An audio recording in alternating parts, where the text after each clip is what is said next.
Welcome to Coruzant Technologies, home of the Digital Executive Podcast. Welcome to the Digital Executive. Today's guest is Will Pigeon.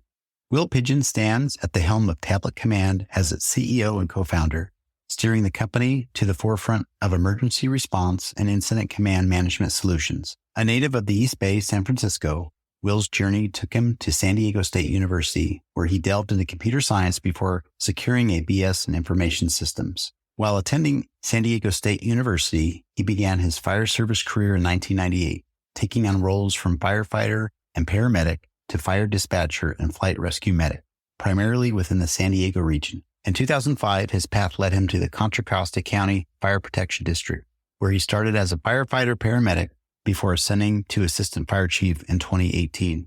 Will left the fire district at the end of 2020 to work full-time for Tablet Command as its chief technology officer before becoming CEO in 2023. Well, good afternoon, Will. Welcome to the show. Good afternoon, Brian. Thank you so much for having me. Absolutely. Thank you for making the time, jumping on and doing a podcast. I love it. You know, I'm in Kansas City, freezing to death in our sub-zero temperatures while you're probably enjoying a little bit of sunshine out in California. But again, just appreciate you really making the time to do this. I know calendars are sometimes hard to get everybody aligned. So Will, jumping in, let's start to talk about your story a little bit. As one of the founders and technical lead for Tablet Command, what was the inspiration behind starting the company, particularly focused on the intersection of technology and emergency response? Yeah, Brian, thank you so much. Excellent question.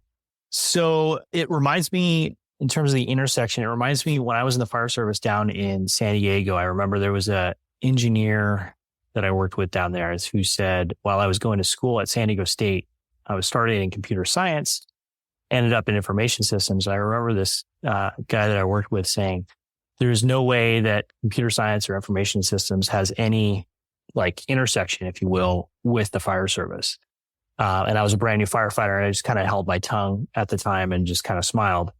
And so flash forward in 2005, I was hired by Contra Costa County as a firefighter. Started my Northern California fire career up there. And in 2007, Contra Costa Fire suffered 2 line of duty deaths. Matt and Scott, a fire captain and a fire engineer, basically lost their lives in a 1,000 square foot house trying to rescue an elderly couple. And so as any department has any near miss or line of duty death event, departments start asking questions in terms of, what could we have done better? What went wrong? And just kind of looking as an opportunity to, make things safer and improve operations in the fire department. The other co-founder, Andy Bozzo, was a brand new firefighter as well. And so during that time, post the line of duty deaths, there were a lot of conversations happening, and some chief officers asked Andy, what did they do? Because Andy came from the Pacific Northwest as a firefighter before he got hired with Contra Costa. And they said, what did you guys do up there for an accountability solution? So Andy shared with them what they did. And I believe they had like clip-on tags where if you show up to a fire, you clip your tags on, or if you go into a structure, you clip your tags on. So that got Andy thinking, and this is right after the iPhone and the iPad were released. And Andy was playing Words with Friends with a friend in Texas, and he was dragging a letter out to the board in Words with Friends. And it had a letter and it had points associated with it. And he thought, why can't this be a fire engine company that has 3 personnel being dragged out to the map or to a task? So that was the epiphany that Andy had with Words with Friends. And so we were working together on a project inside the department. He knew I had a background in technology. I went to school and started computer science, like I said. And then since I've been in the fire service, I've always had this intersection, as you said, with how can we take things in technology and bring them into the fire service really to provide better value or be more efficient or be safer in the fire service. So I'm always looking at those different things. And when I was growing up as a firefighter, I would always be shepherded in to conversations with, command staff or chief officers, or battalion chiefs, or even captains to, try to implement technology in different ways. And so that was with Tablet Command. That's how Andy and I kind of formed the company and started that back in 2000, I think it was like 2010, 2011, where we started drawing everything on cocktail napkins. Yeah. And since then, Tablet Command is what it is today.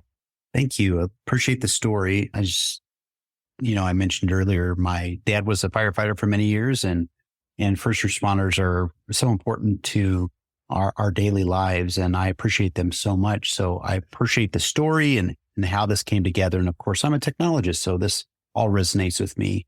So thank you. And Will, next question I have for you is, how do you ensure that Tablet Command remains user-friendly for first responders who might have varying levels of comfort with technology? Great question, Brian. When Andy and I started drawing the application idea down on cocktail napkins, we wanted to focus on it to be simple, because one of the things that technology has the tendencies to do, and we see it today with our kids and, with friends and stuff, is that it sucks people in. And that was one of the very first requirements, is that we did not want the application to be something that people are depending upon, and that we're drawing focus to the screen instead of the fire situation. So when we started, it was Andy and I thinking about that. We worked with a user experience person that specialized in mobile applications to kind of take our ideas and then turn those into essentially the foundation of Tablet Command today.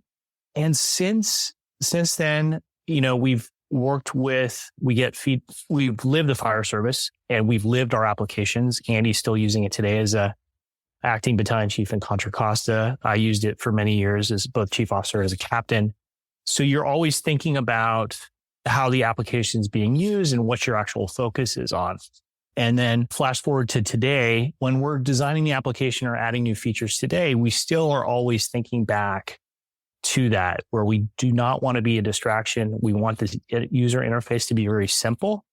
So much as, we're thinking about placement of certain buttons, for example, envisioning a captain that's responding to a structure fire who's tethered to their seat because they have an SCBA in the seat or a breathing apparatus, and they're extending their arm out to try to reach the iPad. I mean, those are the thoughts that we're always thinking about. And the same thing goes true for the UI. Like right now, we're releasing a feature pretty soon for splitting crews. So if a department has a truck company and they've got 4 on the truck and they want to split the truck, we have a UI that's in beta right now. And we're just talking with firefighters. We're talking with battalion chiefs that are familiar with our application. We have our knowledge and insight and our experience, but the focus is not just to deliver the feature, but to deliver the feature enough and listen to that feedback, from those users and what they're considering to make the UI as simple as possible, because we've been in that situation. Thank you. And I love that. You've been in the trenches. You've had to roll up your sleeves. You understand what firefighters go through. And that's what makes your platform, I'd say, successful. And you can totally relate to those first responders that are on the ground and having to attend to, life or death situations. So thank you for breaking that out for us. And Will, could you walk us through a real life scenario where Tablet Command played a crucial role in managing an emergency incident more effectively? Yeah. So let me think. The first one that comes to mind is the one that gives me chills every time I've told the story. So I think it was the car fire in 2018. Forgive me for those that are checking me on that. But there was a large campaign fire in Northern California. This was the second fire in the nation's history to create a fire tornado, where it modified the weather so much that it actually created a tornado caused by the firestorm. And the story goes, it was a Marin County fire crew, and they were assigned on a strike team. I think it was a company of 3 or 4 personnel on a fire engine. And they got separated from their strike team. And it was right around, they were on a road, and I think they were working with somebody with the public or helping them get turned around. And they got separated from their strike team. And they ended up on a road, I think it was called Keswick Dam Road.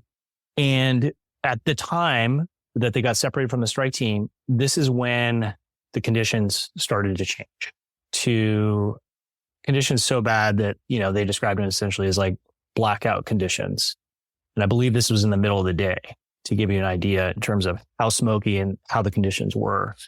So they radioed their strike team leader on the radio, indicating that they got separated and that it wasn't looking good in terms of the situation. And when the battalion chief looked up on the map in Tablet Command, where their vehicle location was reporting to command, he saw where they were. They weren't in a good position relative to where the fire was and the conditions changing, and his part sunk. But he used the tool, he used Tablet Command. He was able to walk them through to a safety zone, an area where they could be without deploying their shelters. And they were able to push through based off his direction. And they were able to make it to essentially the Keswick Dam parking lot, where they were saved. The crews, there's actually an interview of this. We actually have this on our website. It's called One Day in July. And the crews, in the interview said that the outcome would have definitively been different. So, even today, because I've been in situations like that. And I know that there's other situations that happen on a daily basis where Tablet Command affects quicker response times to incidents, or is able to allow a captain to see, just information that they normally don't see with some of the legacy solutions. And it makes a difference in the response. But it's nice. And you also, just working in the job for so long, that there's other situations where the application has made a difference, either to the public or to the crews that are responding. And it's nice to hear those stories. But even telling that story today, it just gives me chills, goosebumps in terms of being able to affect an outcome like that because of the software that we built. That's a really great story to hear. And it's a positive one with a happy ending. A lot of times we know that doesn't always happen, as you had mentioned early on in the conversation this evening. But thank you. And I love how the technology is enhancing your ability to keep people safe. Just love that story. And Will, last question here of the evening. As technology continues to advance, what future developments or features are you planning to incorporate into Tablet Command to further aid first responders? So, by answering that question, I'm going to step back a little bit just to talk about some technological features that we've added just as a highlight. And then I'll just at a high level talk about some things that we're looking towards. One of the features that we added that I think has kind of changed the game, if you will, especially on the wildland and also just the mutual aid and automatic aid side of things, is we introduced a feature called shared AVL, or shared vehicle location. And what that is, anybody that's worked in a fire department, police department, or an EMS agency knows that typically within your communication center, you can see the location of your apparatus. But what we did is we took the location of those apparatus inside your communication center. And if the department wants to, they can opt in to share their location with those vehicle locations with other departments. And when you do that, you're able to see those other department locations as well. And that has been, I wish I was in the industry when we released that feature, or out on the engine companies, if you will, when we released that feature. But from what I've heard, is it's an absolute game changer, because you've taken, the fog of war and decreased it so much, where you can be operating either in an automatic aid situation, where normally you're just given maybe like a freeway off ramp and an IC name and a TAC channel. And now you can actually see the location of other units from the other side of the state to, units that may be even coming from outside the state if they're Tablet Command customers. So that's one feature that we released, which really kind of changed the game. And today we see over 14,000 shared vehicle locations, especially predominantly in California, Colorado, and Florida.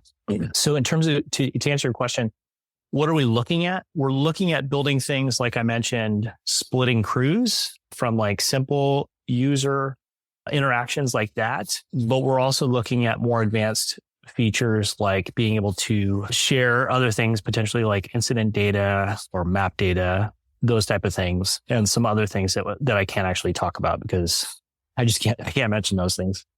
So. No, totally get it. And I appreciate you sharing some of the things that you can share. Obviously, it's a continual process improvement as far as one life is too much, right? So I totally get what you're trying to do to improve the system, to improve it where it can be more effective, more efficient as far as managing a particular incident, but also protecting lives. So again, totally understand what you can and can't share this evening, but we do like to dive into some of the technology. So appreciate that. And Will, it was such a pleasure having you on today, and I look forward to speaking with you real soon. You too, Brian. Thank you so much for the opportunity to speak with you this evening, and I look forward to talking to you again soon. Bye for now.